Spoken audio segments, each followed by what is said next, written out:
नमस्कार। आप देख रहे हैं द लाइव न्यूज। और आज हम पंजाब के किसान यूनियन के सबसे बड़े नेता जोगिंदर सिंह उग्राह के घर हैं। और आज हमसे जानेंगे कि किसानों की क्या क्या समस्याएं आती हैं और जो किसान आंदोलन के दौरान उन्होंने अपना काम किया, उन्हें प्रेरणा कहाँ से मिली। नमस्कार जी।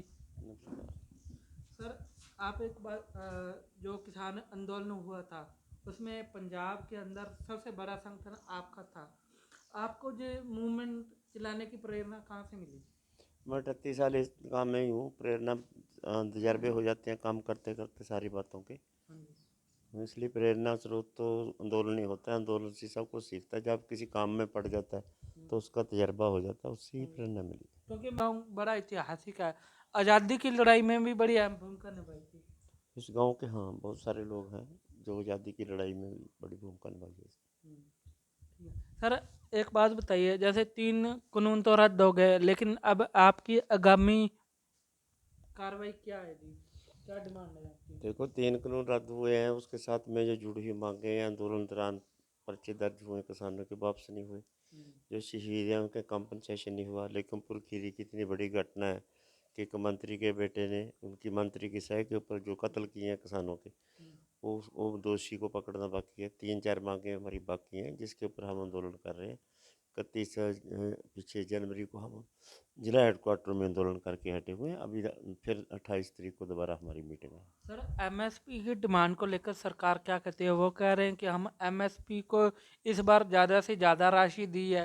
इसको लेकर आप क्या कहते हैं। राशि ही दी है, कानून क्यों नहीं बना रहे। एमएसपी पर खरीदी जाएगी, कम कोई नहीं खरीदेगा, ऐसा कानून बनाने की मांग है हमारी। हाँ जी। एमएसपी पर कम राशि करना तो इनके हाथ में है, हम्म, कभी भी खरीद बंद कर सकते हैं। कानून बनाए ना, हम्म, फिर तो पक्का गारंटी हो जाएगा भी एमएसपी रहेगी।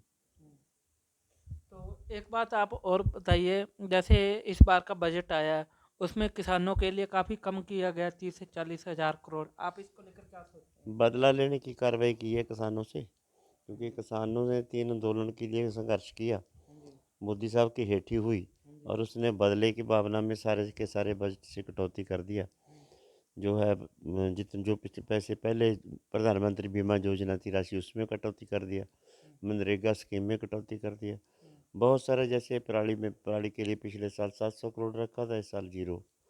ऐसे बहुत सारे जो है फंडिंग है जो उसके लिए रखनी थी, एग्रीकल्चर के लिए, हम्म, खेतीबाड़ी यूनिवर्सिटी के लिए रखनी थी, वो नहीं रखा।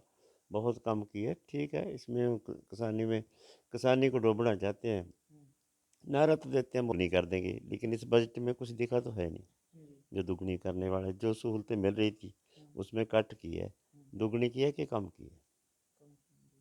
तो एक और स्कीम चल रही थी अरुण जेटली के दौरान, जब वो वित्त मंत्री थे, पीएम आशा निधि योजना। अब उसमें भी बंद करने की तैयारी है, केवल 1 करोड़ रुपया दिया है। तो आप इसको कैसे देखते हैं, क्या ये किसानों से बदला लेने की भावना है। देखिए, ये मोदी सरकार है, जो सरकारें वैसे तो जितनी आती हैं थोड़ा इनमें उनमें थोड़ा फ़र्क है। हम्म, ये कारपोरेट का ज़्यादा उसका हित करते हैं। हम्म, कारपोरेट की तरफ, कारपोरेट को मुनाफे की देने वाले के लिए जो पॉलिसी हैं हम्म, उनको लागू करने के लिए किर्तियों की जेब से निकाल कर कारपोरेट की मुनाफे बढ़ाने की इनकी पॉलिसी है। उसी नीति के ऊपर ये फैसले करते हैं। किसानों से इनका कोई लेना देना नहीं। किसानों की तो सिर्फ बात बात करते हैं। हम्म, किसानों को ऐसा लगता है कि मोदी ने डिजिटल डिजिटल इंडिया बना दिया, made in India, make in India, फलाना, ऐसे डायलॉग तो बहुत मारते हैं जी। हम्म, किसानों मजदूरों की बात बहुत करते हैं। चप्पलों वाले हवाई जहाज़ों में हम्म, सफ़र करेंगे, कहीं नहीं देखा। चप्पलों वाले हवाई जहाज़ों के, अभी जहाज़ों का किराया कनाडा कनाडा अमेरिका कितना बढ़ा दिया। तेल की डीजल की कीमतें कितनी बढ़ा दी। इसलिए किसानों का फ़ायदा करने की बात तो इनके खाते में है नहीं। मोदी सरकार ने एक और बताया है इस बजट के कि हम रसायन मुक्त खेती की ओर बढ़ावा दे रहे हैं। आप इसको कैसे देखते हैं। कितनी बार बोला है, क्या ऑर्गेनिक खेती का वो सस्ता नहीं पड़ता उससे। हम्म, और बढ़ावा देने की बात ही की है ना, हम्म, बजट में तो कुछ नहीं रखा। हम्म, क्या कोई कहीं कहीं किसी स्टेट में इसको लागू करके हम्म, कोई नमूने के तौर पर लोगों को दिखा दें कि हमने ये पॉलिसी है जहाँ पर लागू कर दी। हम्म, ऑर्गेनिक खेती इतनी डेवलप होगी, उससे इतनी आमदन बढ़ गई, इनपुट्स कम हो गया। कहीं भी नहीं है। लागत खर्चा है, हम मांग तो करते हैं कि खेती के अंदर लागत खर्चे वाली वस्तुएं जो कारपोरेट बनाता है हम्म, उनके मुनाफे में कट क्यों नहीं लगाया जाता, इनको सस्ता क्यों नहीं किया जाता।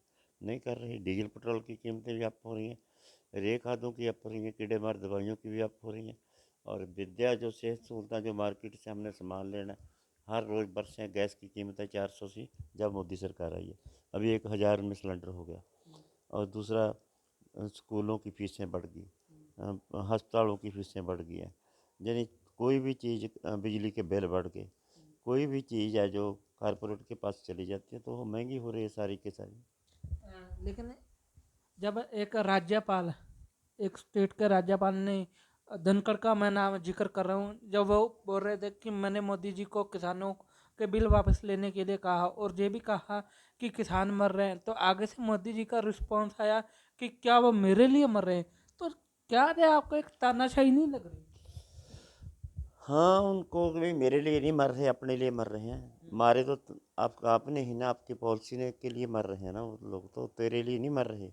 वो मर तो अपने बच्चों के लिए रहे हैं, तेरे लिए नहीं मर रहे वो। ठीक बात कही है उसने, लेकिन ये एक प्रधानमंत्री का बयान नहीं ऐसा होना चाहिए। उसकी जनता है, उसके बच्चे, वो जनता का राजा है। अगर राजा प्रजा को लिए कि मेरे लिए नहीं मर रहे, एक गवर्नर को, मेघालय के गवर्नर को अगर ये जवाब देता है तो गैर जिम्मेवाराना बयान है उसका। इखलाकी तौर पे बहुत ही नीचा और नीच हेठली पद्धर का बयान है, जब तो नहीं दे सकता कोई भी। जब उन्होंने यही बात अमित शाह को बोली तो अमित शाह जी ने बोला कि उनका दिमाग खराब हो चुका है। तो आप इसकी जुगलबंदी को कैसे देखते हैं कि हाथी के दांत खाने के हो रहे और दिखाने के हो रहे हैं? क्या नहीं है? देखिए, ये एक दूसरे से बढ़कर चलते हैं। अमित शाह भी कोई जुल्म करने के लिए कम नहीं है। उसने बोल दिया होगा कि उसका दिमाग खराब है, दिमाग तो है ही खराब। देश का राजा है, जितने अभी तक उसने फैसले किए हैं वो वापस नहीं मुड़े। और किसानों के ऊपर उनको बहुत गुस्सा है, क्योंकि किसानों ने उनको गोडी लगा दिया। और किसानों ने तो ललकरा मार के कहा कि तेरे को गोडी लवाएंगे, गोडी लगा दिया। करी जाए गुस्सा, देख लेंगे दूसरी का अगला। आगे दो 5 स्टेटों में चोन हो रही है, अभी देख लो कहीं जाकर पंडाल उनके खाली हैं। यूपी में भी एक जगह पर गए थे और वापस आ गए, ये बहाना लगा करके मौसम खराब है, हालांकि वहाँ पर कोई मौसम खराब नहीं था। पंजाब में भी ऐसे ही बोल के चले गए कि हमें गाड़ी नहीं जाने दी, हम नहीं गए। आदमी इकट्ठे नहीं हुए। अभी बार पिछले 2 दिन हुए, वर्चुअल मीटिंगें की हैं, बड़ी रैली करने के लिए नहीं आ रहा। लोग हैं, लोग सजा दे देंगे, जो लोगों के पक्ष में खड़ता है लोग उसी को बोलते हैं। मिश्रा को लेकर आप क्या सोचते हैं? अभी तक उन्हें पर कोई भी कार्रवाई नहीं हुई। टैनी मिश्रा उनका शिंगारा हुआ है, इसका मतलब पॉलिसी ये तय करके ही ऐसा हुआ। जो लिखमपुर खीरी की घटना है, इसका मतलब प्लान्ड थी, वो प्लान्ड थी। क्योंकि जब उससे पहले मंत्री बोल रहा है कि मैं एमपी ही नहीं गला अकेला, मैं इससे पहले कुछ और भी हूँ, इसका मतलब उसके पहले वो बोलता है कि मैं इसके पहले गुंडा भी था, मेरे को जानते नहीं आप, मैं ये भी कर देता हूँ। उसने कर दिखाया, और कर दिखाने के बाद ये भी कर दिखाया कि मेरा किसी ने कुछ बिगाड़ा भी नहीं, और कुर्सी पर विराजमान है। उसके ऊपर 100 धारा 120 बी लगी हुई है। और राज्य है, केंद्रीय गृह राज्य मंत्री, ऊँचे ओहदे पर है, और उसकी इंक्वायरी हो रही है और वो ओहदे पर है। सर, आप जब किसानों के लिए जाते थे कृषि मंत्री के पास मीटिंग में, तो थोड़ा सा आप बता सकते हैं उन मीटिंगों में क्या होता था? कुछ खास? मीटिंगों में जितने लोग बैठते थे, उनके खेती बाड़ी मंत्री था, पीसी गोयल था, और उसके ब्यूरोक्रेसी बैठी हुई थी, उनको कोई बात नहीं आती थी। कभी भी उनको कोई उन्हें बता सके, बताओ भी हमने कब मांग की थी कि सरकारी मार्केट के पैरेलल प्राइवेट मार्केट खोल दो, हमने कब बोला था? हमने कब बोला था? आप जिसको बोलते हैं हमने किसानों को आज़ाद कर दिया, बताएं हम किस चीज़ के गुलाम? आप तो हमें गुलाम करने जा रहे हैं। अब बोलते हैं हमने आज़ाद कर दिया, हमने कब प्राइवेट? आज तक दुनिया के अंदर देख लो, जब भी सरकारी इदारा फेल होता है तो प्राइवेट इदारा फेल करता है उसके पैरेलल अगर आपने प्राइवेट इदारा खोल दिया तो सरकारी इदारा फेल होता है। जब सरकारी इदारा ऑलरेडी चल रहा है, हमें उसकी तो बहुत अच्छा मार्केट था पंजाब और हरियाणा में, एमएसपी के ऊपर सरकारी मार्केट में माल खरीदा जाता था, कोई दिक्कत नहीं थी हमें। हमें मांग नहीं जब की तो प्राइवेट मार्केट क्यों लेकर आए? फिर प्राइवेट प्लेयर को क्या बोला कि आपको भाई टैक्स की भी छूट दे दी। सरकार कह रही है अगर हमने एमएसपी पर खरीदा तो हम पर काफी बर्डन आएगा। बर्डन किसके ऊपर आएगा? माल खरीदना है, खाद्य पदार्थ को अपने कब्जे में लेना सरकार की जिम्मेवारी है। और खेती से उत्पादन हुआ जो खाद्य पदार्थ है, उनकी संभाल करना सरकार की जिम्मेवारी है। सरकार की ये भी जिम्मेवारी है जिन लोगों के पास अनाज खरीदने की शक्ति नहीं है, उनके खाना बाना देना भी सरकार की जिम्मेवारी बनती है। हर चीज़ की सप्लाई सरकार के हाथ में होती है, सरकार को टैक्स मिलता है, सरकार के पास मशीनरी है। उस मशीनरी से खाद्य पदार्थों को कब्जे में रखना और उसकी दुरुस्त और कम कीमतों के ऊपर लोगों को सप्लाई करना सरकार की जिम्मेवारी बनती है। ये कोई एहसान नहीं है कि हम क्यों करें, हम इतना कहाँ से खरीदें। सर जब आपने टैक्स की बात की तो एक और बात सामने आई है, वो है जीएसटी, जो बर्डन है एक और है किसानों पर।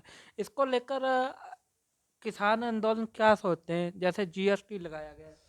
देखो, जीएसटी के बारे में ज़्यादा तो व्यापारी लोग बता सकते हैं, इसका क्या है क्या। वैसे तो जीएसटी की किसी की मांग नहीं थी, बहुत बार उठी थी क्योंकि इससे जीएसटी। चीजें तो महंगी हुई है ना, सस्ती हाँ, तो हुई चीज़ें नहीं। तो जो इसलिए टैक्स का जो रा खाद का गट्टा कभी 850 का था, आज वो 1200 का हो गया। सारी महंगाई बढ़ी है। कोई भी पॉलिसी ये लोगों ने लागू की है कि हम लोगों के फायदे के लिए, उल्टा लोगों का नुकसान हुआ है। किसी पॉलिसी को भी देख लो आप, लोग एनआरसी लेकर आए थे, कितना लोगों के अंदर हलचल मच गया। और ये 370 लगाए तोड़ी है जे.एंड.के में, कितने लोगों के अंदर, कितने लोग मारे गए, कितना लोगों ने तकलीफ उठा, कितने बड़े मजारे हुए। नोटबंदी बोलता था हमने लोगों काला धन खत्म करना है, और ये टेररिस्ट की कार्रवाई जो हो रही हैं वो ख़त्म हो जाएंगी। कहाँ ख़त्म हुई हैं भाई? काला धन तो ख़त्म भी नहीं हुआ, उल्टा सरकारी खजाने को कितना लॉस हो गया। कोई भी लॉकडाउन किया था, वो भी लोगों से नहीं पूछा, अपनी मर्जी से फैसला किया। उसमें कितने मजदूर परेशान हुए, कितने लोग मारे गए, कितने लोगों को राशन पानी नहीं मिला। जितनी भी पॉलिसी करता है आप मारता, उसने नुकसान ही किया है। सर लास्ट क्वेश्चन, आगामी प्रोग्राम क्या है? हमारा तो आगामी क्या होता है, हमारा तो संघर्ष ही होता है, संघर्ष हम करते हैं। जैसे एमएसपी को लेकर अब आप कहाँ तक बात पहुंची है? सारी मांगें जो मच रही मांगें हैं, उसके लिए 28 तारीख को हमने दोबारा फरवरी में 28 फरवरी। संयुक्त मोर्चा की दिल्ली में मीटिंग रखी हुई है, उसके बीच में विचारेंगे। सर अगर मैं पंजाब के संदर्भ में समझूं तो किसानों के लिए अब तक किस सरकार ने अच्छा काम किया है? किसी सरकार ने नहीं अच्छा किया ना, किसानों के लिए, मजदूरों को, सारे के सारे एक ही पॉलिसी के ऊपर चलते हैं। बड़े लोगों के लिए, कारपोरेट के लिए उनके मुनाफे बढ़ते हैं, किरती लोगों के हाथ से काम करने वाले लोगों के मुनाफे कम। थैंक यू जी। देख रहे हैं द लाइन न्यूज, और ये थे हमारे साथ जोगिंदर सिंह जी उगराहा, उगराहा किसान यूनियन के अध्यक्ष। आप देख रहे हैं द लाइन न्यूज।